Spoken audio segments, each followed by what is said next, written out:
相亲啊，美国总统大选的震撼弹，拜登宣布退选。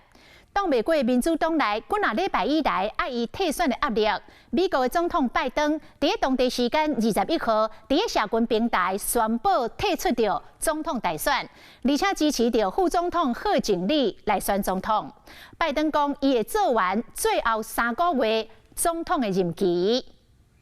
美国总统拜登因为得到新冠肺炎，伫咧厝内隔离，才讲是前期太竞选活动，想袂到煞传出这个消息。 I want to welcome our viewers here in the United States and around the world. We're following major breaking news.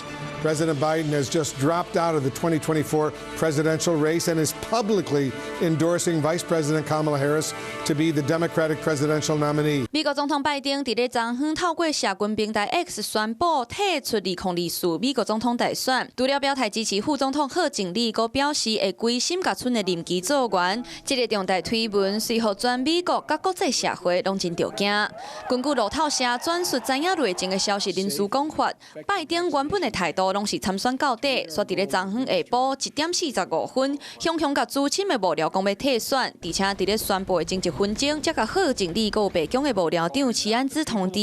美国有线电视新闻网指出，照惯例，拜登伫咧做重大决定之前，拢会先开家庭会议。I think today we should focus on Joe Biden's incredible legacy of service to our nation, his selflessness, his accomplishments. In his decades in the Senate， 拜登退选的消息传出了后，民主党籍的人士拢进来懊恼伊的无私甲成就。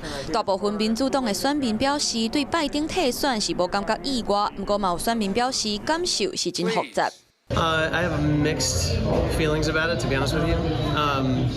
You know, on one hand, you know, I think he could have stayed in the race a little bit longer, but after seeing the debate and hearing what other people were saying about him, I think it might be a good move for what he's doing.